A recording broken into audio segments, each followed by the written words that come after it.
योगेश्वर, जय कृष्ण, शुभ दिनम, रामकृष्ण हरी, अस्सलाम अलैकुम, सत अकाल वडक्कम, सुप्रभातम. ಎಲ್ಲರಿಗೆ ನಮಸ್ಕಾರಗಳು. Sumedh sir, good morning. Good morning, Tay. Good morning, everyone. Good Good morning, Jai Chandra. Good morning. Good morning. Good morning, madam. सुप्रभात मॅडम.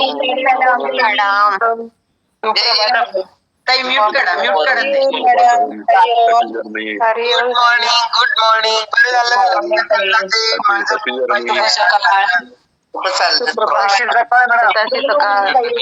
गुड मॉर्निंग ताई. सगळ्यांना शुभ सकाळ. Good morning. चलो आता जोरदार क्लॅपिंग करू. आजच्या आपल्या एनर्जेटिक प्राईम टाइम साठी जोरदार क्लॅपिंग करणार आहोत. ज्यांचे ज्यांचे व्हिडिओ ऑन आहेत बघा जरा, व्हिडिओ कुणाकुणाचे ऑन आहेत त्या सगळ्यांसाठी एकदा जोरदार क्लॅपिंग. माझा उपस्थित आहे त्या जोरदार क्लॅपिंग करणार आहोत. ज्यांचे ज्यांचे व्हिडिओ ऑफ आहेत तुम्ही ऐकायला लागलाय, तुमच्या घरातले सगळे ऐकायला लागले, सगळ्यांसाठी एकदा जोरदार. लईच दिवस झाला मध्ये मध्ये बोलणाऱ्यांसाठी आपण करणं झालोय ना क्लॅपिंग. Good morning. जोरदार क्लॅपिंग करणार आहोत. ऑल सगळे बच्चे कंपनीसाठी जोरदार क्लॅपिंग करू. With energy drink, with smile, with energy आपला फोटो काढणार आहेत. महावीर सर, दोघांसाठी एकदा जोरदार क्लॅपिंग करू. घ्या आपलं एनर्जी ड्रिंक आपल्या हातात. महावीर नाही तुम्ही? ओके, चलो. काश्मीरी कहावा. ओके, काश्मीरी कावा, पीच, लेमन ॲलो कॉन्सन्ट्रेट. तुळशी. ओके, बघा फ्लेवर कळतायत आपल्याला. तोपर्यंत ज्याला एक्सपिरियन्स शेअर करायचा एंड्रेज करून ठेवा. कारण मी आज याच्यावर आहे, लॅपटॉपवर नाहीये. हे झालं. चला जोरदार क्लॅपिंग महावीर अडके सरांसाठी. Thank you sir. चलो. उमा परबताईंचं वेलकम आहे, खरं त्यांचा व्हिडिओ ऑफ आहे. व्हिडिओ ऑन करणार आहे. बर राहू दे. तोपर्यंत ते ज्यांचं त्यांचं हे झालं की नाही स्पॉटलाइट करा, त्याच्याशिवाय कळत नाही. ओके. उमा परबताई व्हिडिओ तरी ऑफ आहे, ऑन करता येतोय, अनम्यूट करता येतोय. थोड्या वेळाने करतात. येस. तोपर्यंत बाकीचे एक्सपिरियन्स कुणाला शेअर करायचंय, पहिला फर्स्ट एक्सपिरियन्स. कारण मी आधीच सांगितलं मला कोऑपरेट करा आज, कारण मी मोबाईलवर आहे. नाहीतर मोबाईलवर असल्यामुळं मला पटपट सगळं दिसत नाही. कारण तुम्ही जरी नाही सांगितलं तर मला सांगायला मिळतंय ना त्या मोबाईल लॅपटॉपवर असल्यानंतर, त्याच्यामुळं.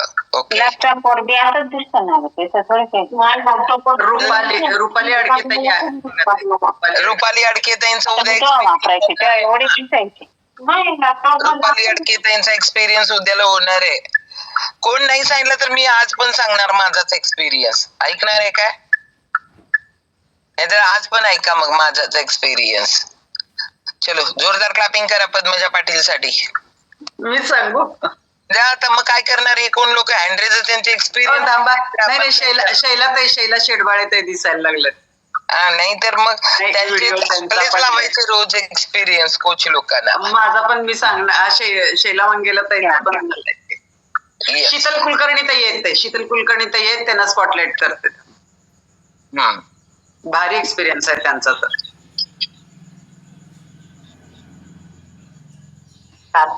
ताई, अंजली ताई बोला.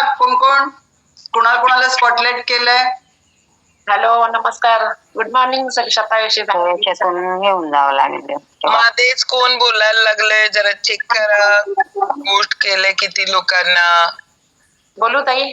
हा बोला. अंजली चौगुले. माझं नाव शीतल कुलकर्णी आणि मी शतायुषी फॅमिलीला जॉईन होऊन जवळजवळ 1.5 वर्ष झालं. जानेवारी 23 मध्ये जॉईन झाले. तेव्हा जॉईन झाले तेव्हा माझं वजन खूप वाढलं होतं आणि अनेक उपाय करून सुद्धा जिम केलं, डाएट केलं, किती काही केलं तरी कमी होत नव्हतं. मला ते समजे ना नेमकं काय प्रॉब्लेम आहे ते कळत नव्हतं.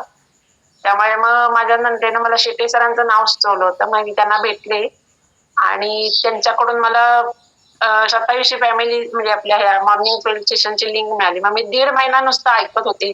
अनेक लोकांचे रिझल्ट ऐकले आणि त्याच्यामध्ये भरपूर लोकांच्या आरोग्यावर इतका चांगला परिणाम होतो हे बघून मी अक्षरशः थक्क झाले. म्हणजे एवढं असं कधी असू शकते हे मला आधी पहिला विश्वासच बसत नव्हता. मग मी परत सरांना जाऊन भेटले. म्हणलं असं कसं काय होऊ शकतं. सर म्हणले असं असं आहे, डाएट आणि व्यायाम आणि हे सगळं माइंडसेट असं सगळं पूर्ण ओव्हरऑल सगळं काम केल्यानंतर आपल्याला आरोग्यावर चांगला रिझल्ट येऊ शकतो वगैरे. त्यांनी मला भरपूर काय काय गोष्टी समजावून सांगितल्या. मग मी थोडी सुरुवातीला घाबरत थोडं काही ना काहीतरी बघूया म्हटलं आपण पण काहीतरी करून असं करून सुरुवात केली आणि नंतर मला इतका अमेझिंग रिझल्ट आला. हळूहळू माझी ती वजनाच्या काठी अशी हळूहळू असे काठ्यावरचे आकडे कमी कमी कमी होत जेव्हा मी बघत होते इतका मला प्रचंड आनंद होत होता. आणि आपलं प्रॉडक्ट आणि 2700 फॅमिलीची जी टीमवर्क आणि सगळ्यांचं सहकार्य आणि ते मॅरेथॉन सेशन वगैरे सकाळ संध्याकाळ सगळं इतकं आरोग्यावर इतकी प्रचंड माहिती आणि नॉलेजचं भांडार हे सगळं बघून मला 1.5 वर्ष इतकी मी आनंदात होते प्रचंड. माझं जवळजवळ 14 किलो वजन कमी झालं 6 महिन्यातच आणि त्याच्यानंतर मी ते पुन्हा मेंटेन ठेवण्यात सुद्धा मला ती अगदी सगळी चांगली मदत झाली. मग हे सगळं कशामुळे शक्य झालं तर ते नॉलेज जे देतात सर ह्याच्यामध्ये आणि फॉलोअप घेतला जातो. मॅरेथॉन सेशन आपले रेग्युलर जे होतात त्याच्यामध्ये संध्याकाळी जे इतकं मार्गदर्शन मूल्यवान असतं अत्यंत जे कुठेही इतर कुठेही मी असं कुठे बघितलेलं नाही. इतकं मी नेटवर वगैरे सर्च करत होते पण तरी इतकं डिटेलमध्ये आपली काळजीपूर्वक किंवा आपण सगळं जे ग्रुप मुळे जे शक्य होतं म्हणजे मी एकटी केलं तर मला ते इतकं जमलं नसतं. पण आपण आपल्यासोबत आणखीन कोणीतरी आहे आपले 9 जणांचा ग्रुप असतो एक ते मॅरेथॉन मध्ये आपलं कमी आज हे झालं ते इतकं छान इंटरेस्टिंग आणि सगळं इतकं अमेझिंग असतं की नाही सगळं पूर्ण अनुभव 6 महिन्याचा इतका मस्त झाला. एकदम हेल्दी आणि हॅपी फील करते आता सध्या. आणि त्यामुळे मला 2700 फॅमिलीचे खूप खूप आभार मानायचे आहेत. आता आयुष्यभर मला हे नॉलेज अक्षरशः पूर्ण असं मी घेऊनच जाणार आणि आपलं प्रॉडक्ट आणि 2700 फॅमिली यांची खूप खूप ऋणी आहे. आणि शेटे सरांनी मला वेळोवेळी भरपूर टिप दिल्यात. कधी ना कधी काही अडचण आली किंवा काय झालं तर कसं करायचं वगैरे सगळं त्यांनी खूप चांगलं मार्गदर्शन करतात. अजूनही त्यांच्या संपर्कामुळे माझे कितीतरी प्रॉब्लेम सॉल्व्ह झालेत. हेल्थचे पण बाकीचे पण आणि कोच म्हणून पण त्यांनी भरपूर चांगलं गाईड केले. त्यामुळे थँक्यू. आणि सुजाता ताई तर आमचे काय ग्रेटच आहेत. म्हणजे त्यांच्याबद्दल मी शब्द वापरले तर मी ते उगाचच हे होईल त्यापेक्षा निशब्द राहून अगदी मनापासून त्यांना धन्यवाद देते मी. थँक्यू 2700. चलो जोरदार क्लॅपिंग करू आपण शीतल कुलकर्णी ताईंसाठी. भारी एक्सपिरियन्स काढायला शीतल ताई कसं असतं माहितीये का, तुम्ही पहिल्यांदा श्रद्धेने या सगळ्या गोष्टी करताना म्हणजे एकदा कसं पहिल्यांदा चेक केलं, बघितलं, ऐकलं, विश्वास बसला, श्रद्धा बसली आणि म्हणून मग आपल्याकडं या गोष्टी व्हायला लागल्या. नाही तर मग इम्पॉसिबल. जोपर्यंत आपण विश्वास श्रद्धा ठेवत नाही ना तोपर्यंत कुठल्याच बाबतीत रिझल्ट येत नाही. तुम्ही ठरवलं म्हणून तुमचा रिझल्ट आला. तुम्ही ठरवलं नसता तर रिझल्ट आला नसता. ओके चलो भारी काम करायला लागलं.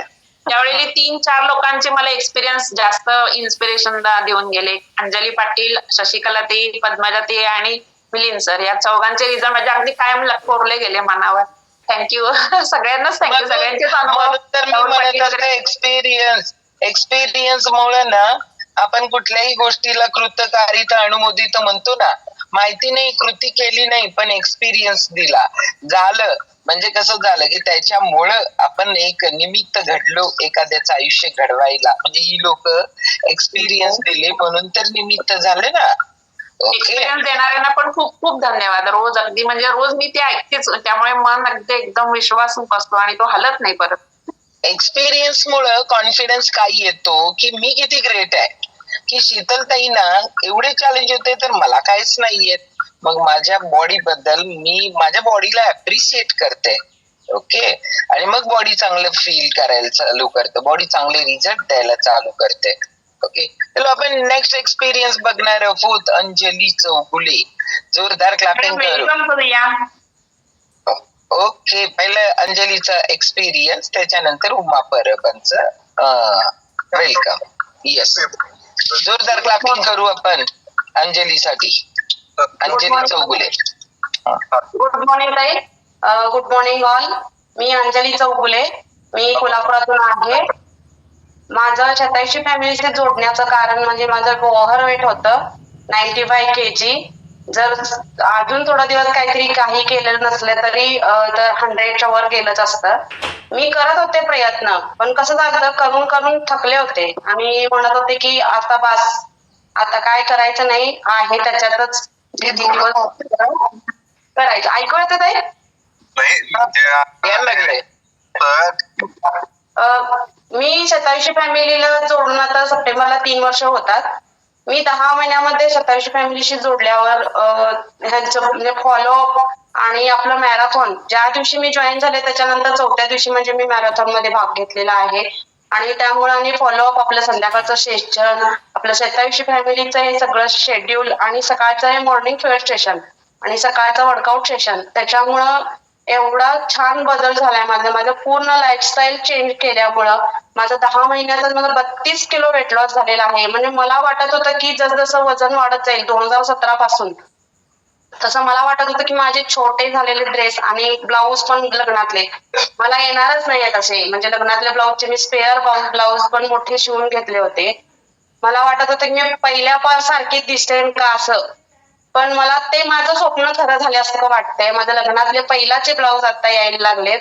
चेटे सरांनी म्हटल्यासारखं की लग्नातले ब्लाऊज पहिलाचे यायला लागले की तुम्ही आयडियल पर्यंत म्हणजे जवळ आलाय, आयडियल काय नाहीये असं चेटे सर म्हणतात. मला खूपच आनंद झालाय. हा माझ्यात बदल झाला म्हणजे मी जॉईन व्हायच्या अगोदर माझी बहीणच मला लिंक दिली. 6 महिने सांगत होती ती. मी खूप काय काय केलंय आणि मला म्हणजे हे सांगत होती ती सकाळी उठायचं आणि 7:15चं ऐकायचं. माझे डबे असतात, माझ्या मुलींची शाळा असते, त्यांचं सगळं आवरायचं असतंय, मला ऐकायचं होत नाही, मला जॉईन व्हायचं होणार नाही. आणि मेन म्हणजे मला सारखी भूक लागायची 2-2 तासाला. त्यांनी पण खाऊन पण मला भूक माझी भागायची नाही. मग शेक पिल्यानंतर म्हणजे पिल्यानंतर काय होणार आहे, भूक कशी भागणार असं वाटायचं मला. त्यामुळे मी लवकर जॉईन झाले नव्हते. पण मी गाडीवरनं पडल्यावर माझा गुडघा दुखायला लागला आणि डॉक्टरांनी सांगितलं की सुजला होता अगदी, आणि 3 महिने ट्रीटमेंट घेतली तरी कमी झाला नव्हता. डॉक्टर म्हणाले ऑर्थोपेडिक की तुम्ही वजन कमी केल्याशिवाय तुमचा हा गुडघा तरी दुखतोय, पण तो डावा गुडघा पण दुखायला चालू होणार आणि लवकरच तुमचं मग गुडघे खूपच दुखणार. म्हणताना मग मी चालू केलं आणि चालू केल्यावर मला 4च दिवसात असं वाटायला लागलं की ह्या 27 फॅमिलीचा मी भाग असल्यासारखं वाटायला लागलं की 7:15चं मी एवढ्या बिझी शेड्यूल मध्ये सुद्धा ते ऐकल्याशिवाय मला चैनच पडत नव्हती. एक दिवस रविवार असणार नव्हता तरी पण ते चुकल्यासारखं वाटायला लागलं. आणि 10 महिन्यातच माझा रिझल्ट छान आल्यामुळे मला अगदी हॅपी आणि हेल्दी वाटायला लागलं. मी जॉईन झाल्यानंतर 2 महिन्यातच माझ्या मिस्टरांनी जॉईन केलं. त्यांची पित्ताची पिशवी काढलेली असल्यामुळं त्यांना तेलकट तर्रीवालं बाहेरचं असं काय खायचं नव्हतं. गव्हाचं अन्न तेल खाल्लं तरी त्रास होत होता त्यांना. ते सण तेल झालं की पोळी किंवा दिवाळी दसरा ते झालं की त्यात त्यांनी जसं थोडंसं तरी किती पण मन हे करून खाल्लं तरी पण त्यांना त्रास व्हायचा जास्त लांबचा प्रवास झाला तर. पण ह्याच्यावर जॉईन झाल्यानंतर त्यांचं 2 महिन्यातच 10 किलो वजन कमी झालं. आणि हे जे होते प्रॉब्लेम्स त्यांचे आयुर्वेदिक गोळ्या त्यांच्या 2-2 तासाला होत्या. रात्री अविपितकारी चूर्ण घेतल्याशिवाय त्यांना सकाळी मोशनला व्हायचं नाही. हे सगळं जे होतं, विकनेस खूप यायचा त्यांना, त्यांची शुगर कमी व्हायची. पहिला हे काढलं, पित्ताची पिशवी काढली तेव्हा त्यांची शुगर लो दाखवायची. पण नंतर जेव्हा वेळ होत गेला म्हणजे त्यांचं कसं विकनेस जास्त यायला लागला म्हटल्यावर आम्ही परत चेक केलं, पण प्री डायबेटिक सांगितलं त्यांना. मग सर म्हणाले, प्रसाद सरांशी कन्सल्ट केल्यानंतर सर म्हणायला लागले हे जॉईन करा, त्याच्यानंतर काय होते बघूया, मग तुम्ही दवाखान्याला डॉक्टरांच्याकडे कन्सल्ट करूया म्हणायला लागले. मग ह्या 2 महिन्यातच त्यांना पूर्ण प्री डायबेटिक जे दाखवत होतं ते पण कमी झालं आणि त्यांच्या आयुर्वेदिकच्या पित्ताच्या त्यांनी सगळ्या पित्त कंट्रोल करायला गोळ्या होत्या त्या पण सगळ्या पूर्ण कमी झाल्या. एवढा छान बदल झालाय त्यांना की कॉन्फरन्सला त्यांनी जाताना त्यांना आम्ही भाकरी करून द्यायला लागायची. 2-2, 3-3 दिवसाची भाकरी ते शेळे खायचे. ते सगळं पूर्ण कमी झालेलं आहे आणि पूर्ण लाईफस्टाईल चेंज झालेली आहे. माझ्या सासऱ्यांचे पण शुगर होते, 10 गोळ्या चालू होते त्यांना आणि विकनेस खूप यायचा आणि शरीर असं म्हणजे अंगावर पाय ते असे काळे पडलेले होते त्यांचे. ते आता पूर्ण कमी झालंय. त्यांचे 6 गोळ्यावर आलेले आहेत त्यांचे, म्हणजे 4 गोळ्या कमी झालेल्या आहेत आणि त्यांच्या डॉक्टरांनी कन्सल्ट करूनच डॉक्टरांनीच बंद केलेले आहे. त्यांचे युरिक ऍसिड त्यांचं कमी झालेलं आहे. त्यांचं 73 वय आहे त्या वयात सुद्धा त्यांचं युरिक ऍसिड कमी झालेलं आहे. आणि माझ्या मुलगीचा पण चांगला रिझल्ट आहे. कालला असे पूर्ण कोंडा उठत होता तिचा. कोंडा म्हणजे असा पूर्ण पापुद्र्यासारखा असा असत होता. चेक घेतल्यामुळे तिचा पण 80% पूर्ण फरक पडलेला आहे. पूर्णच आमची फॅमिली हेल्दी आणि हॅप्पी झालेली आहे. Thank you Shatayushi family. ह्यामध्ये पूर्ण म्हणजे आपले सगळे सुपर कोच आणि जास्त म्हणजे माझा रिझल्ट येण्यात प्रसाद सर आणि पद्मजाताई जास्त कारणीभूत आहेत. म्हणजे अगदी म्हणजे छान. मी एक दिवस सुरुवातीला स्टार्टिंगला मला जॉईन करणं आणि 1 महिना माझ्याकडे कन्सिस्टन्सी आणणं म्हणजे त्यात पद्मजाताईंचा खूप हात आहे. थँक्यू ताई. Thank you Shatayushi family. Okay Anjali, अजून किती वजन कमी करायचं राहिलंय? अजून ताई 10 किलो तरी कमी करायचं आहे. पण तुम्ही सांगितलं की जास्त असं हे करायचं नाहीये. बॉडीला व्यवस्थित शेप येण्यासाठी काय काय सांगितलं ते आता स्टार्ट केले ते. Yes, okay. म्हणजे बघा, जर 30-31 किलो वजन करणारी व्यक्तीच तयार असते का पहिल्यांदा करायला? बिलकुल तयार नसते. कारण का की छोटे मोठे काहीतरी प्रयत्न केलेले असतात. लिंबू पाणी, जिरा पाणी, अमुक काहीतरी सगळं थोडं थोडं झालेलं असतं. आणि या सगळ्या गोष्टी केल्यानंतर हे होत नाही म्हणून परत जे ज्याच्यामुळं होणार आहे ते सगळंच सोडून दिलं जातं. तर आपल्याला पूर्ण करायला पाहिजे थोडस एक्सरसाइज, थोडं माइंडसेट आणि थोडं खानपान, आणि ज्या गोष्टी राहतात त्या गोष्टी आपण जोपर्यंत ऍड करत नाही आणि करत नाही तोपर्यंत बेस्ट रिझल्ट आपल्याला जाणवत नाही. आणि तोच रिझल्ट अंजली चौगुलेने खूप भारी काढलाय. 2 अंजली आहेत आमच्याकडे बरं काय. एक अंजली पाटील आणि दुसरी अंजली पाटील. दोघही 25+ kg वजन कमी केलंय. ओके, आता आपण एक वेलकम करू खूप भारी उमा परब ताईंचं. शतायुषी फॅमिली मध्ये पद्मजा मॅडम दिसायला लागले. शतायुषी फॅमिली मध्ये सहर्ष स्वागत आहे परब ताई. Good morning. शतायुषी परिवारामध्ये हार्दिक स्वागत. Welcome sir. Welcome madam. Welcome. Welcome madam. Thank you. 100 वर्ष. Welcome sir. Welcome madam. Welcome ताई दादा. येस. उमाताई, नाव कुठून आहात? लिंक कोणाकडून मिळाली? का वाटलं स्वतःवर काम करावं? आणि आतापर्यंत काय काय रिझल्ट आला? नमस्कार मॅडम. शतायुषी फॅमिलीला माझा सगळ्या नमस्कार. मी कुडाळवरून बोलते, उमा परब. मला ही लिंक नोव्हेंबर मध्ये माझ्या दिराने दिली, जितेंद्र परब यांनी. त्यांनी म्हटलं की वहिनी फक्त ऐका. नंतर मी ऐकायला सुरुवात केली तर 1-2 दिवसात माझी उत्सुकता वाढली. बरं वाटायला लागलं. म्हणजे काय काय याच्यात असेल समजेना मला काय. मग त्यांना काय काय प्रश्न विचारायला लागले मी. तर त्यांनी मग हडकर मॅडमशी माझा कॉन्टॅक्ट करून दिला. हडकर मॅडमनी बरीच माहिती दिली. त्यानंतर तुमचं हेल्टॉक होतं माझ्या मते 1 डिसेंबरला. तिथे आम्ही दोघंही आलो आणि तिथे तर पूर्णच माहिती मिळाली आम्हाला. आणि तेव्हापासनं आम्ही हे चालू केलंय प्यायला. आणि हे खरं तर मी जास्त करून माझ्या मिस्टरांसाठी घेतलेलं. मला जास्त इश्यूज नव्हते. माझं वय 53 आहे आता. 50 वर्षापर्यंत काही नव्हतं मला. पण 50व्या वर्षी थोडा आमवाताचा त्रास व्हायला लागला. आणि त्या आमवातात जवळजवळ 6 महिने मला स्टिरॉइड घ्यावी लागली. पण स्टिरॉइडमुळे भरपूर इतर इफेक्ट व्हायला लागले तब्येतीवर. आणि नंतर हळूहळू मी ती स्टिरॉइड कमी केली आणि हळूहळू आयुर्वेदाकडे वळले. योगा वगैरे पहिल्यापासून मला योगांची आवडच आहे, त्याच्यामुळे त्यातली माहिती पण आहे थोडीफार. ते करतच होते योगासनं आणि आयुर्वेदिक याच्यावर माझं थोडंसं कंट्रोल झालं. आता कंट्रोल मध्ये आहे. पण डिसेंबर पासून ना मी चालू केल्यापासनं जवळजवळ माझं वजन पहिल्यांदा 60 होतं डिसेंबर मध्ये जेव्हा मी चेक केलं तुमच्याकडे तेव्हा. आता ते 53 वर आलंय. आणि खूप हलकं वाटतंय मला. सांधेदुखी पण माझी बरीच कमी आहे.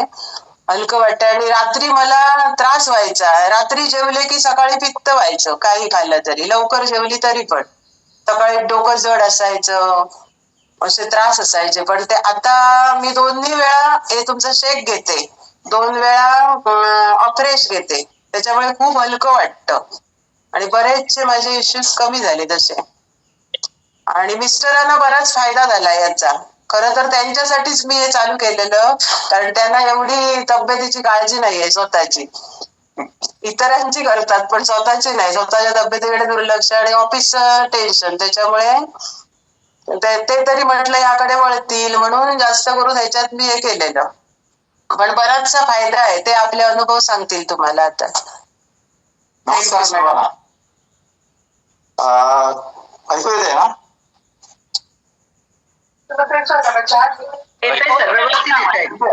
हा ठीक आहे. काय आलं, माझं वजन साधारण 75 ते 77 असं ह्या दरम्यान राहायचं. आणि मला ते कमी करण्याचं महत्वाचं कारण होतं, माझे सेन्सेशन लॉसेस पायामध्ये झाले होते. त्यामुळे पाय माझे जडत्व होतं पायामध्ये खूपच. आणि चालताना मग तिरकं चालणं किंवा पायरीवर पाय टाकताना अडखळणं वगैरे अशा गोष्टी व्हायला लागायच्या. त्यामुळे खूप सावध राहायला लागायचं गाडी चालवताना वगैरे, किंवा गाडी थांबवताना मोटरसायकल किंवा फोर व्हीलर चालवताना सुद्धा ब्रेक लागतायत की नाही असा अंदाज यायचा नाही मला. पण तो जो प्रॉब्लेम जो होता तो रेडिएशन मध्ये झालेला होता. 2010 मध्ये मी रेडिएशन घेतलं होतं मानेकडे, आणि फोर्थ फिफ्थ व्हर्टिब्रेला ते मार बसला होता सुजलेला, आणि जवळजवळ 70% लॉसेस झाले होते माझे सेन्सेशन लॉसेस, पोटापासून अगदी पायांपर्यंत. आणि त्यामुळे डॉक्टरने मला सांगितलेलं की तुम्ही याच्यात रिकव्हरी करू शकत नाही, मी फक्त 5 इंजेक्शन देतो मणक्यांमध्ये, त्याच्यातून तुम्ही बघा किती सावरता येते. मी म्हटलं ठीक आहे, आता आलंय ते भोगायला पाहिजे, आपण प्रयत्न करूया.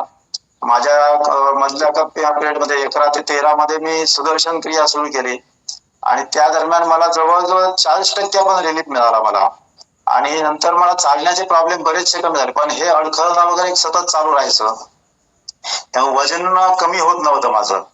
माझं साधारण 1 डिसेंबरला 75 किलो वजन होतं, ते आज माझं 65 पॉइंट समथिंग असं राहत आहे वजन. आणि ते कॉन्स्टंट राहते, तसं काय फ्लक्च्युएट होत नाही जास्त, 65 ते 66 मध्ये आहे. त्यामुळे मला चालताना आधी मुख्य म्हणजे एकदम हलकं वाटतंय, आणि कॉन्फिडन्स असतोय की बाबा माझी पायरीवर आपटणार नाही, किंवा चढताना मला कुठे दुखापत होणार नाही. क्वचित केव्हा तरी होतं तसं, कारण ऑफिसच्या पायऱ्या वगैरे भरपूर प्रमाण असते चढण्या उतरण्याचं. पण अंग हलकं झालं हे महत्वाचं. आणि परब सर आता एज किती आहे तुमचं, वय? माझं 58 होणार 1 नोव्हेंबरला. हो, म्हणजे आता रिटायरमेंट आली जवळ. हो हो हो. मी प्रायर रिटायरमेंट साठी टाकलाय अर्ज, पण ते पुढे पाठवत नाहीत सीओ माझे. प्रॉब्लेम असा झाला की माझ्याकडे 3-4 डिपार्टमेंट देऊन ठेवली, आणि माणसं मात्र नाहीत, आणि कामाची अपेक्षा खूप असते, आणि प्रत्येक गोष्टीला जबाबदार झाला तर त्याचं टेन्शन एक वेगळं असतंय. मग मीटिंग मध्ये बोलणं वगैरे असं. येस. परब सर कुठलं डिपार्टमेंट बघताय? माझ्याकडे रोजगार हमी आहे, ग्रामपंचायत आहे, समाज कल्याण. कृषी विभाग. हा, कृषी विभाग. कृषीमध्ये मी होतो, कृषी अधिकारी होतो, माझं प्रमोशन झालं बीडीओ म्हणून. आणि रोजगार हमी योजना EGS ते दिलं. त्याच्यानंतर मला ज्यादा चार्जेस याचे दिले आपल्या ग्रामपंचायत आणि समाज कल्याणचं. मध्ये माझ्याकडे महिला बाल विकास पण होतं. त्यामुळे लोड खूप यायचा मला. 4 महिने म्हणजे जानेवारी पासून मला एकही दिवस सुट्टी मिळाली नव्हती एप्रिल पर्यंत. आणि आता सुद्धा तसंच साधारण आता ऍटमॉस्फिअर व्हायला लागलंय परत. त्यामुळे प्रकृतीकडे लक्ष द्यायला मुळीच वेळ नव्हता. मी फक्त ते तुम्ही शेक दिलेला तो घेणे आणि ह्या गोष्टींवरच कंट्रोल करत होतो फक्त. पण त्यामुळे असं झालं की मी ते ऑफिसचं जे टेन्शन होतं बेअर करू शकलो असं मला वाटतं नक्कीच. सकाळी मात्र नियमित योग संजीवनी केली 6 ते 7 कॅमेरा ऑफ ठेवून. असं ते केली हे महत्वाचं आहे. हा, आणि दुसरी गोष्ट मला डायबिटीस आहे, थायरॉइड आहे. डायबिटीसची गोळी मी डॉक्टरच्या सांगण्यावरून बंद केली कारण नॉर्मल होता. पण मध्ये परत फ्लक्च्युएट होत होतो. सकाळचा नॉर्मल असतोय, पण दुपारी जेवणानंतर थोडासा बाउंड्री लाईनला वरती राहतो थोडासा. आणि आपली 50 मिलीग्रामची माझी गोळी चालू होती थायरॉइडची. ती मध्ये डॉक्टर म्हणाले आता ती 25 करा, कारण जरा बरं दिसतंय, माझे रिपोर्ट्स वगैरे ओके दिसतात त्या मानाने. ते कमी केल्यानंतर मधल्या पिरियड मध्ये मी चेक केला होता, परत 4 महिन्यांनी मी ते चेक केलं तर आता 17 वर गेलंय ते. त्यामध्ये डॉक्टर म्हणाले 75 मिलीग्राम चालू करा. ती 75 मिलीग्राम मी गेले महिनाभर आता घेतोय मी. बघूया, अजून मी चेक केलेलं नाही आता. येस, काय नाही बरोबर सर. पण एक सांगतो मी की नक्कीच उपयोग आहे आपल्या या प्रॉडक्ट्सचा. आणि आपण म्हणताय तेवढ्या सगळ्या गोष्टी जर दिवसभरातल्या जर केल्या तर नक्कीच फायदा होईल. फक्त मला एवढं वेळ मिळत नाही. सकाळचा फक्त मी एक करतोय. हल्ली 8 दिवस मला योग संजीवनी सुद्धा करता नाही आलेली. मध्येच मग मी स्वतः माझा वेळ असला की मग मी त्यावेळी माझे मी करतो. बाकी नक्कीच फायदा आहे. आणि तुमच्या शतायुषी परिवारासाठी धन्यवाद आहे. धन्यवाद मॅडम. माझी मुलं पण घेत आहेत. 3 मुलं मला, तिघही घेत आहेत. चालू केलंय. येस, कारण काय असतं माहितीये का, सरांचं जे स्वतःच आहे ना, ते पर्सनली हे डिपार्टमेंटची काम असतात ना, कामगार कमी म्हणजे लोक कमी आणि काम जादा. आणि प्रत्येकाला काय वाटत असतं की गव्हर्नमेंट आपलं काम करत नाहीये, पण गव्हर्नमेंटकडे काय परिस्थिती आहे तिथं काम करणाऱ्यांनाच माहिती आहे. जो स्ट्रेस लेवल आहे आपल्याकडे ज्या वेळेला वेळेत होतं नाही होतं आणि आपल्याला म्हणजे नको तिकडं सर म्हटलं जातं, राजकारण येतं, या सगळ्या गोष्टींमुळं त्या डिपार्टमेंट, कुठल्याही डिपार्टमेंटला काम करत असता मेंटली हॅरेसमेंट जी होते ना, ती खूप म्हणजे ती खूप इफेक्ट पाडते आपल्या बॉडीवर. आणि जे लोक सोशल असतात ना, म्हणजे आपण म्हणतो की शोषिक असतात, त्या लोकांना तर ते जास्त हे होतं आणि त्यांच्याच शरीरावर जास्त मोठा बॅड इम्पॅक्ट पडतो, गुड इम्पॅक्ट म्हणत नाही मी. आणि आरोग्य बिघडतं. काय नाही सर, रिटायरमेंट आले, स्वतःवर काम करण्याची खूप भारी वेळ मिळणार आहे. आणि अजून 2 वर्ष मला असं वाटतंय गव्हर्नमेंट आता तुम्ही रिटायर होणार आहे, तुमचं 60 करणार आहे, 60ला तुमची रिटायरमेंट असणार आहे. आणि तोपर्यंत आपल्याला आपली शारीरिक क्षमता, आपलं मनोबल अजून जरा स्ट्रॉंग करू. कामापासून पळ नाहीये, पण आपल्याला कामापासून पळ न काढता आपल्याला कामच पॉवरफुल करायचंय. आणि आपली स्वतःची हेल्थ आणि स्वतःचा माइंडसेट दोन्ही स्ट्रॉंग करू आणि भारीपैकी आपण जी काही सेवा आहे ती लोकांना देण्याचा आरामशीर सर प्रयत्न होईल. ओके, चलो जोरदार क्लॅपिंग करणार आहोत आपण परब सरांसाठी. आणि आता आपण जाणार आहोत आजचा आपला टॉपिक. तुम्हाला पोस्ट केलंय काय बघा जरा, नाही तर मी सुमेध सर मला अनेकदा ऍड्रेस द्या, मी तुम्हाला होस्ट करणार आहे. मॅडम एक सांगायचं राहिलं, हडकर मॅडम, प्रतीक्षा हडकर मॅडमने भरपूर आम्हाला सहकार्य केलं, बरीच माहिती पुरवतायत, त्यामुळे त्यांना पण धन्यवाद आणि पूर्ण फॅमिलीला धन्यवाद. काय नाही सर मॅडम, आम्हाला या गोष्टीत जेवढा आनंद आहे ना, तो तुमच्या चेहऱ्यावरचा आनंद बघितला तर आम्हाला तुमच्याकडे धन्यवाद आपोआप पोचतायत. म्हणजे त्याच्यासाठी वेगळं काही सुद्धा लागत नाही आम्हाला, एवढं भारी आम्हाला पोचतंय. ओके, आणि हे आपण सगळे मिळून लोकांपर्यंत पोहोचवू, कारण आपल्या सगळ्यांचा संकल्प आहे खूप लोकांपर्यंत पोहोचायचंय, आपल्याला खूप लोकांना आरोग्य द्यायचंय. ओके, चलो सुमित सर, येस पोस्ट ह्या डिव्हाइसला मी होस्ट करते. पुढचं मग तुमचं तुम्ही जरासं बघून. पद्मया मॅडम कंटिन्यू. ओके ते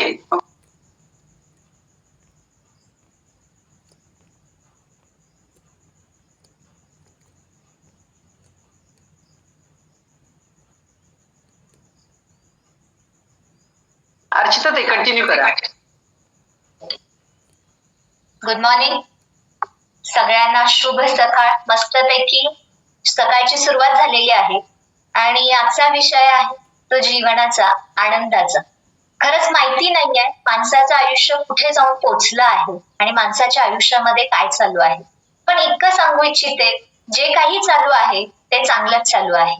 माणसाची एकच इच्छा असते, कुठल्याही वस्तू असू दे, व्यक्ती असू दे किंवा स्वप्न असू दे, माणसाला एकच वाटत असतं की त्यातून मला समाधान आणि आनंद मिळाला पाहिजे.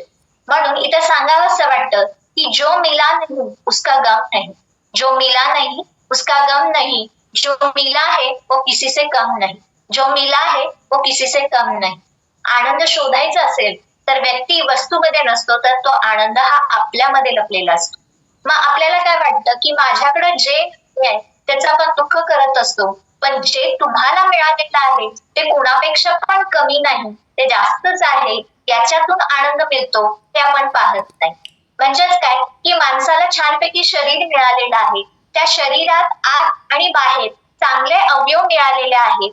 त्या अवयवांमुळे त्या शरीरामुळेच आपण वस्तूंचा उपभोग घेत असतो, पण याचा आनंद आपण व्यक्त केला पाहिजे.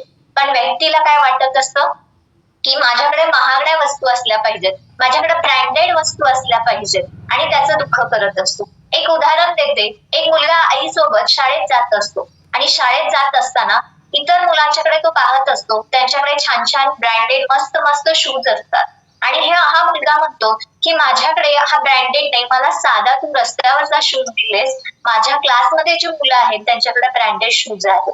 आई काही उत्तर देत नाहीये, कारण आईकडे तेवढी परिस्थिती नव्हती की महागाची शूज द्यायची.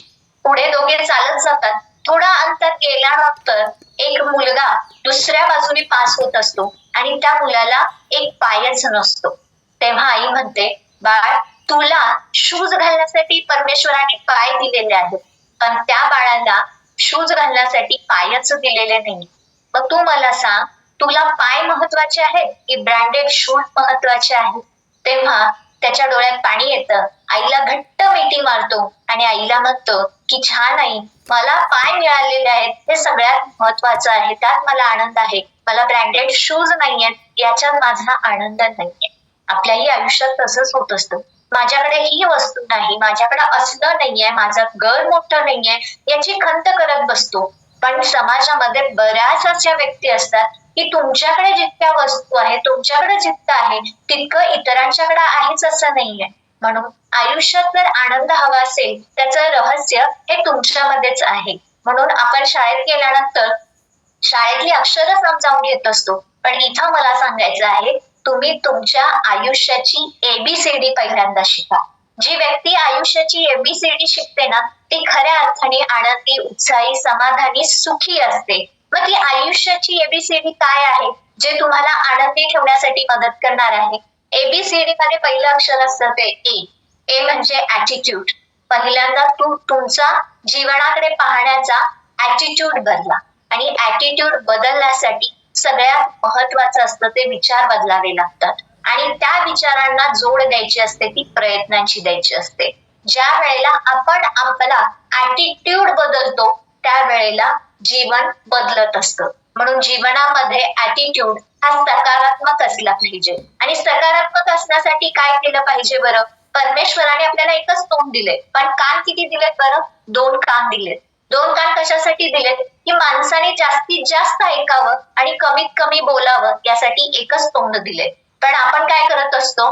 तोंडाचा वापर जास्त करत असतो आणि कानाचा वापर कमी करत असतो. म्हणजे जास्त बडबड करत असतो आणि कमी ऐकत असतो. म्हणून जर आनंदी जीवन ठेवायचं असेल तर जास्त जास्त ऐकणं ते समजणं गरजेचं आहे. म्हणून कानाजवळच का बरं मेंदू दिलाय? मेंदू इथं खाली का दिला नाहीये? कारण तुम्ही जे काही ऐकता ते व्यवस्थित समजून घेण्यासाठी वर डोकं दिलेलं आहे, त्याच्यावरती विचार करण्यासाठी डोकं दिलेलं आहे आणि कानाच्या खाली हृदय, इथं आपण मन म्हणतो ते मन दिलेलं आहे. का? कारण ते मन हे दुसऱ्यांना अंडरस्टँडिंग करून घेण्यासाठी दिलेलं आहे. म्हणजे परमेश्वराने शरीराची रचना करत असताना बरोबर कुठल्या अवयवाजवळ काय ठेवलं पाहिजे याचा विचार करून दिलेला आहे. म्हणून रोज चांगलं चांगलं ऐकायचं आणि या मॉर्निंग फेअर स्टेशन वरती तुम्हाला छान छान विचार ऐकायलाच मिळतात. म्हणजे काय की एक आयुष्याचा तुमचा कम्प्लीट झाला. दुसरं जे आहे ते बी म्हणजे काय? बर्थ म्हणजे काय? जन्म. It is not in our control. म्हणजे काय की जन्म हा आपल्या कंट्रोल मध्ये नाहीये. त्याच्यानंतर येतं सी नंतर सांगते. त्याच्यानंतर येतं ते डी म्हणजे काय? Death. This also it is not in our control. म्हणजेच काय की डेथ सुद्धा, मृत्यू सुद्धा आपल्या कंट्रोल मध्ये नाही. म्हणजे बर्थ, जन्म आणि मृत्यू या दोन्ही गोष्टी आपल्यामध्ये कंट्रोल मध्ये नाहीयेत. कारण या पृथ्वीवरती कधी जन्म घ्यायचा हे फिक्स झालेलं आहे, याची वेळ ठरलेली आहे. आपण इथून कधी जाणार आहे त्याची सुद्धा वेळ ठरलेली आहे. माणूस जन्माला येताना सुद्धा रडतो आणि माणूस गेल्यानंतर सुद्धा आपण रडत असतो. म्हणजेच काय की हे जन्म मृत्यूच्या मधलं जे रडणं आहे आणि त्याच्यामध्ये जो संघर्ष चालू असतो त्याला आयुष्य म्हणतात. आणि या संघर्षामध्ये आपण आपलं आयुष्य चांगलं, आनंदी, सुखी करणं हे खूप महत्वाचं आहे. म्हणजेच काय बी आणि डी हे आपल्या दोन्हीही कंट्रोल मध्ये नाहीयेत. पण जेव्हा अल्फाबेट्स तयार झाले तेव्हा बी आणि डी या दोन्हीच्या मध्ये एक अक्षर आहे ते म्हणजे सी. सी म्हणजे काय? चॉईस. तुम्हाला तुमच्या आयुष्यामध्ये योग्य गोष्टींचा, योग्य विचारांचा, योग्य खानपानाचा, योग्य माणसांचा चॉईस हा करता आला पाहिजे. चॉईस म्हणजे काय? की निवडणं. आपण वस्तू, भाज्या निवडून घेत असतो, पण डोक्यात जाणारे विचार कधी निवडतो का? नाही निवडत. म्हणून परमेश्वराने अवयवाची निर्मिती करत असताना कान हे सुपासारखे केले. सुपासारखे केले याचा अर्थ काय? की सूप काय करत असतं? तुपामध्ये तुम्ही धान्य टाकलात आणि ते असं पाकडलात तर कचरा पुढे जात असतं आणि धान्य पाठीमागे राहत असतं, बरोबर की नाही? मग तसंच कान आहे. ते कान हे पाकडण्यासाठी असतात. नको ते बाहेर ढकला, पाहिजे तेवढाच आत घ्या. पण आपण काय करत असतो? नको तेवढा आत घेत असतो आणि पाहिजे तेवढं सोडत असतो. हे जेव्हा आपल्याला शिकताना, हे जेव्हा टेक्निक कळतं, काय निवडायचं, कधी निवडायचं, कसं चॉईस करायचं, याचं टेक्निक ज्यावेळेला कळतं ना, तेव्हा खऱ्या अर्थानं आयुष्य हे आनंदी होत असतं. म्हणून मी म्हटले की आयुष्याची जी एबीसीडी आहे ना, ती एबीसीडी आपल्याला चांगल्या पद्धतीने निवडावी लागते.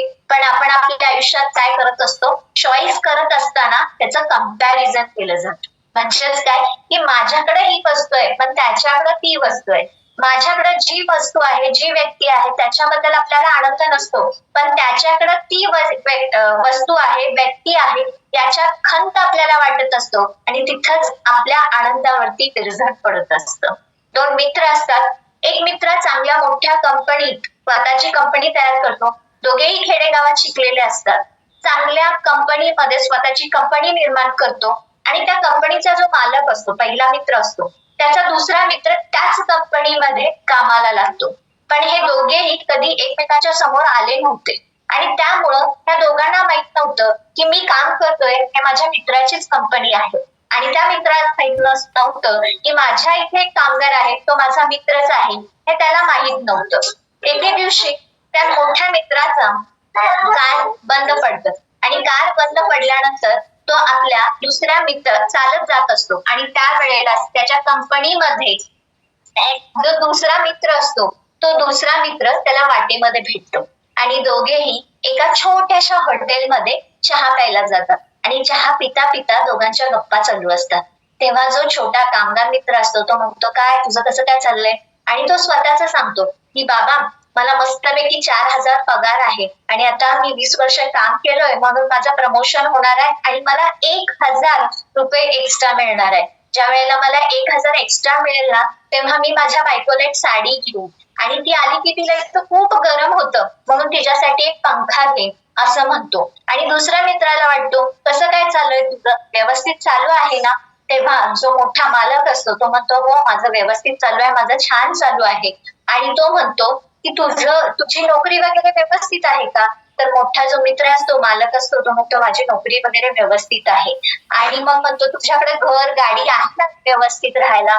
तेव्हा मोठा मालक असतो, तो म्हणतो हो माझ्याकडे घर आहे पण एक गाडी घेणार आहे. तेव्हा जो कामगार मित्र असतो तो म्हणतो, गाडी घे पण कर्ज काढून दुसऱ्यांना दाखवण्यासाठी गाडी घेऊ नको बरं का. दुसरे फक्त बघतात पण त्रास आपल्याला होत असतो कर्जाचे हप्ते फेडत असताना. हे दोघांचं संभाषण चालू असतं आणि तो मोठा जो मालक मित्र असतो तो म्हणतो की याच्यापेक्षा 10 पटीने मी रोज कमाई करतो, महिन्याला नाही, रोज कमाई करतो. पण माझ्यापेक्षा समाधानी, माझ्यापेक्षा आनंदी, कमी वस्तू असणारा, हा माझ्याच कंपनीत काम करणारा माझा मित्र आहे. पण माझ्याकडं खूप मोठं घर आहे, खूप छान छान 5-6 गाड्या आहेत, सगळं ऐशोआराम आहे, पण माझ्याकडे मात्र तो आनंद नाहीये, माझ्याकडे ते समाधान नाहीये. हे असं परमेश्वराने का केलं असेल? तर आनंद, समाधान हे मनात मानण्यावरती असतं आणि ते आपल्या मागण्यावरती असत असतं. आणि म्हणून सांगावं असं वाटतं की आनंद हा मिळवण्यात नाही, आनंद हा मागण्यात नाही, तर आनंद हा वाटण्यात असतो. पहिल्यांदा आपण वाटायला शिकलं पाहिजे आणि मग आनंद आपल्याला मिळत असतो. आपण दसऱ्याला काय करतो? सोनं पहिल्यांदा आणतो आणि मग लुटतो. सोनं म्हणजे काय? की हप्त्याची पानं. तसंच आनंदाचं सुद्धा आहे. पहिला आनंद तुम्ही वाटायला शिका, मग तुम्हाला आनंद हा चांगल्या पद्धतीने लुटता येईल. मग आनंद कसा वाटायचा असतो? तर तुमच्या चांगल्या प्रेमळ 2 शब्दाने, तुमच्या चांगल्या विचाराने तो आनंद वाटता येत असतो. ज्या वेळेला आपण आनंदी इतरांना करतो ना, त्यावेळेला खऱ्या अर्थानं आपलं आयुष्य आनंदी होत असतं. बऱ्याच लोकांचं असं असतं, सगळे सुविधा असतात, सगळं काही असतं, पण ती व्यक्ती आतून इतकी निगेटिव्ह असते, आतूनच स्वतः प्रयत्न करत असते आणि त्या व्यक्तीला वाटत असतं की दुसऱ्यांनी माझ्यासारखं वागावं, दुसऱ्यांनी माझ्यासारखं बनावं. आणि म्हणून चॉईस करत असताना चांगल्या पद्धतीने चॉईस करा, पण कंपॅरिझन कधीही करू नका. कावळ्याचं उदाहरण देत, एकदा कावळा आपल्या काळ्या रंगाने खूप कंटाळलेला असतो आणि काळ्या रंगाने कंटाळल्यामुळं तो काय करतो, तो एका गुरुजींच्याकडे जातो आणि गुरुजींना म्हणतो, मी जर कोणाच्या समोर गेलं की माणसं मला हाकलून लावतात आणि मी कुणालाही आवडत नाही, कारण माझा रंग हा काळा आहे, माझा रंग फक्त बदला. तेव्हा संत म्हणतात की तुला कसला रंग पाहिजे, कुणासारखं बनायचं आहे. तेव्हा जो कावळा असतो तो म्हणतो की मला राजहंसासारखं बनायचं आहे. मग संत म्हणतात, ठीक आहे, तुला राजहंसासारखं बनायचं आहे ना, नक्की मी तुला त्याच्यासारखा पांढरा रंग देईन, पण पहिल्यांदा तू त्याला जाऊन विचार की तो या रंगामध्ये खुश आहे का. कावळा जातो, राजहंसाला शोधतो आणि त्याला म्हणतो, तू किती आनंदी असशील ना रे, तुझा इतका छान पांढरा शुभ्र रंग आहे, तुला छान वाटत असेल ना, तू स्वतःवरती खूप प्रेम करत असतील, तुला खूप आनंद वाटत असेल. तेव्हा राजहंस म्हणतो, शाणातील कुळा, माझा हा पांढरा शुभ्र रंग हा काही रंग आहे, तुला माहितीये का, माणसं जेव्हा मरतात त्यावेळेला त्यांच्या अंगावरती जे वस्त्र टाकलेलं असतं ते वस्त्र कोणतं असतं, पांढरा. मग पांढरा रंग कशासाठी आहे, ते मेलेल्या व्यक्तीवरती टाकणारा कापड पांढऱ्या रंगाचं असतं. मग माझा हा पांढरा रंग आहे, मला बिलकुल आवडत नाहीये आणि मला खूप वाईट वाटतं की माझा रंग पांढरा आहे, माझा रंग हा रंगीबेरंगी वेगळा का नाही याची मला खंत वाटत असते. तेव्हा कावळा त्या राजहंसाला म्हणतोस, काळजी करू नकोस, तुला रंग चांगला पाहिजे ना, चल आपण त्या संतांच्याकडे जाऊया. आणि त्यांना सांगतात, दोघेही जातात, दोघेही म्हणतात की आम्हाला दोघांनाही रंग बदलायचा आहे. तेव्हा संत विचारतात, तुम्हाला कोणता रंग पाहिजे. तेव्हा दोघंही उत्तर देतात की आम्हाला पोपटासारखा रंग पाहिजे.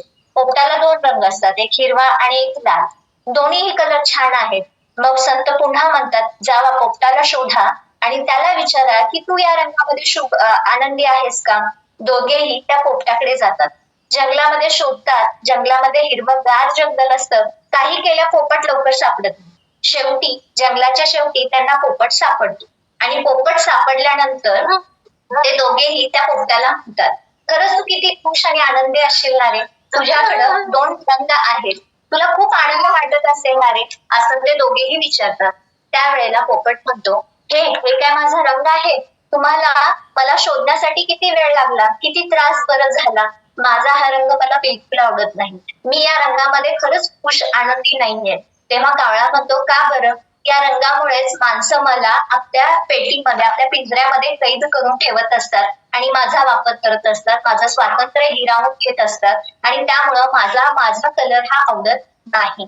मग हे तिघेही पुन्हा त्या संतांच्याकडे जातात आणि संतांना विचारतात की आम्हाला तिघांना सुद्धा रंग बदलायचा, मग कोणासारखा पाहिजे. तेव्हा तिघेही म्हणतात की आम्हाला मोरासारखा रंग पाहिजे, मोराला रंगीबेरंगी रंग असतात. तेव्हा ही तिघे हे पुन्हा मोराकडे जातात आणि मोराला विचारतात की तू तुझ्या रंगात खुश आहेस का. तेव्हा मोर म्हणतो की तुम्हाला वाटतं की माझ्याकडे रंगीबेरंगी रंग आहेत, पण मी या रंगामध्ये खुश नाही, आनंदी नाहीये, कारण माझा जीव कधी जाईल या रंगामुळे मला कळत सुद्धा नाही. आणि तेवढ्यात एक शिकारी येतो आणि शिकारी आल्यानंतर हे तिघेही उडून जातात, पण मोराला उडता येत नाही. तो शिकारी त्या मोराची शिकार करतो, सगळे पंख काढून घेतो आणि बाजारात विकायला जातो. या तिघांनाही कळतं की खरंच आपल्याला जे मिळालं आहे ते खूप चांगलं आहे, खूप छान आहे, परमेश्वराने ते विचार करून आपल्याला दिलेला आहे. कारण जेव्हा वेळ आली तेव्हा आपल्याला उडता आलं, पण ज्याच्याकडे सगळे रंग होते, इतका सुंदर मोर होता, पण त्याला उडता आलं नाही, त्याला जीव गमवावा लागला. तसंच आपल्या सुद्धा आयुष्यात असतं, आपल्याला जे मिळालं आहे त्याचा आनंद घेण्याऐवजी जे मला मिळालं नाही त्याची खंत आपण करत असतो आणि इतरांच्या बरोबर तुलना करत असतो. ज्या वेळेला ही तुलना करतो ना त्यावेळेला दुःखाला कारण होत असतं. आणि म्हणून सगळ्यात जास्त आनंद जर मिळवायचा असेल ना तर स्वतः खुश राहा, जे आहे त्याच्यामध्ये समाधानी राहा आणि चांगल्या गोष्टींची चॉईस करा. पण ही चॉईस करण्यासाठी महत्वाच्या गोष्टी लागतात. एक म्हणजे चांगलं निरोगी मन आणि चांगलं निरोगी शरीर. जर चांगलं मन असेल आणि चांगलं शरीर असेल तर काय निवडायचं काय निवडायचं नाही हे ठरवता येत नाही आणि ते ठरवावं लागतं. कारण ज्या वेळेला हे ठरवता येत नाही ना, तेव्हा व्यक्ती बघा छोट्या छोट्या गोष्टींसाठी सुद्धा नेहमी सतत कन्फ्युज्ड असतात. आणि म्हणून इथं म्हणावंसं वाटतं, छोटी छोटी चीजों में खुशी होती है. जर आपल्याला मोठा आनंद मिळवायचा असेल तर आलेला प्रत्येक क्षणामध्ये आनंद घ्यायला शिका. पण आपण आपला आनंद हा पोस्टपोन करत असतो. पोस्टपोन करत असतो म्हणजे काय, की माझा हे मिळते मग मला खूप आनंद होईल, पण आता तुला आजचा क्षण जो मिळालेला आहे त्याचा उपभोग आपण घेतला नाही, त्या क्षणाचा उपभोग घेतला नाही तर काहीच उपयोग नाहीये. म्हणजे काय, की आपल्याला वाटत असतं, मुलांना वाटत असतं 10वीत चांगले मार्क मिळाले ना खूप आनंदी खुश होईल. 10वी होते चांगले मार्क पण मिळतात, पण तेवढा पुरता आनंद व्यक्त करतो आणि तो म्हणतो जर मला चांगल्या कॉलेजला ऍडमिशन मिळालं ना मग मला आनंद होईल. चांगल्या कॉलेजला ऍडमिशन मिळतं, छानपैकी पास पण होतो, तेव्हा वाटतं की नाही मला चांगल्या पॅकेजची नोकरी मिळाली की मला आनंद होईल. म्हणजे काय, इथं आनंद आपण पोस्टपोन करायला लागतो. आनंद पोस्टपोन करू नका, कारण गेलेला क्षण हा परत येत नाही. म्हणजेच काय, की आजची तारीख आहे 28/5/2025. पुढच्या वर्षी ही तारीख येणार नाही, उद्या ही तारीख येणार नाही, पुढच्या वर्षी कदाचित 28/5 ही तारीख येऊ शकते, पण साल 2025 येणार नाही. म्हणजेच काय, की गेलेला क्षण हा परत येत नाही, फक्त राहतात त्या आठवणी. म्हणून क्षणाक्षणामध्ये आनंद घ्या, आहे त्या गोष्टींमध्ये आनंद घ्या. म्हणजे खऱ्या अर्थानं आनंद हा तुमच्यातच लपलेला आहे, पण आपण शोधत असतो. जसं हरिण, कस्तुरी हरणाच्या पोटामध्येच असतं, पण छान वास यायला लागले म्हणून हरिण इकडं तिकडं शोधत असतं. तसंच माणसाचं सुद्धा होत असतं. आनंद माणूस इकडे तिकडे अवतीभोवती शोधत असतो, पण खरा आनंद हा आपल्यामध्येच लपलेला आहे हे आपल्याला माहित नसतं. म्हणून आपल्यावरती अवलंबून असतं की आपण आयुष्य कसं जगायचं. आणि त्या अल्फाबेट्स मध्ये एक अक्षर सुद्धा आहे, ते म्हणजे जी. जी म्हणजे काय, की ग्रॅटिट्यूड. नेहमी जे मिळालेले आहे त्याच्यासाठी थँकफुल राहा, कृतज्ञता व्यक्त करा. आपण सकाळी उठतो, का बरं उठतो कोण सांगेल मला? अलाराम वाजतो, घड्याळात 5 वाजले पण उठतो नाही, तर आपलं हृदय छानपैकी काम करायला लागतं, हृदयाचे ठोके वाजत असतात म्हणून सकाळी आपण उठतो. या जगामध्ये इतके लोक आहेत जे रात्री झोपतात पण सकाळी उठू शकत नाही. आपण खूप भाग्यवान आहे की सकाळी आपण उठतो. काही लोक झोपलेले तिथंच आयुष्यभरासाठी झोपून जात असतात. म्हणून स्वतःच्या शरीरासाठी, स्वतःसाठी उठल्या उठल्या एकदा कृतज्ञता व्यक्त करा, एकदा थँक्यू म्हणा स्वतःला, स्वतःच्या शरीराला, स्वतःच्या मनाला थँक्यू म्हणा की मी सकाळी वेळेवर छानपैकी उठलो. म्हणून जे क्षण आहेत ते छान घालवणं खूप महत्वाचं आहे. आणि मी मगाशी म्हटलं की इतरांना द्यायला शिका, त्याशिवाय आपल्याला लुटता येत नाही. जर आपल्याला खरा आनंद पाहिजे असेल ना तर वाटण्यात आहे. म्हणून वाटता येईल तेवढा आनंद द्या, देता येईल तेवढा द्या, ते तुम्हाला आहे तसं परत येत असतं. आपण जेव्हा इतरांचा विचार करतो तेव्हा इतर सगळे लोक तुमचा विचार करतात. आणि आपल्याला वाटतं की एकदा असं वाटतं की माझ्या नशिबात हे नाहीच आहे, मला हे मिळतच नाही. नशिबाला दोष देऊ नका, कारण नशिबाबरोबर स्वतःच्या प्रयत्नांची सुद्धा आपल्याला जोड असावी लागते, तर खऱ्या अर्थाने आयुष्यामध्ये आनंद मिळत असतो. म्हणून कुठल्या तरी एका कवीने असं लिहिलेलं आहे की जिनके हाथों में लकीर होती है वो लकीर नसीब तय नहीं करती, खुशियां तय नहीं करती, क्योंकि जिनके हाथ नहीं होते हैं उनकी भी तकदीर होती है. म्हणजेच काय, की मला हातात माझ्या रेषेवरती माझं आयुष्य, माझं नशीब, माझा आनंद अवलंबून राहिलेला आहे. म्हणून आपण ज्योतिषाकडे जाऊन आपला हात दाखवतो आणि आपण आपलं भविष्य सांगून घेत असतो. पण थोडासा विचार करा, ज्यांचे हातच नाहीये त्यांचं बरं काय होतं. म्हणून परमेश्वराने हाताची निर्मिती करत असताना या हाताच्या सुरुवातीला काय दिलेले आहेत, बोट दिले. ही बोट कशासाठी दिलेली आहेत माहितीये का? देण्यासाठी दिलेली. पहिल्यांदा द्या आणि मग हे पाठीमाग हात जो दिलेला आहे तो घेण्यासाठी दिलेला आहे. ज्या वेळेला आपण देतो त्यावेळेलाच आपण घेऊ शकतो. म्हणून पहिल्यांदा आपल्याला चांगलं जे आहे तेवढं देता आलं पाहिजे, मग आपल्याला घेता येतं. आणि म्हणून प्रत्येक वस्तूला, प्रत्येक गोष्टीला एक्सपायरी डेट असते.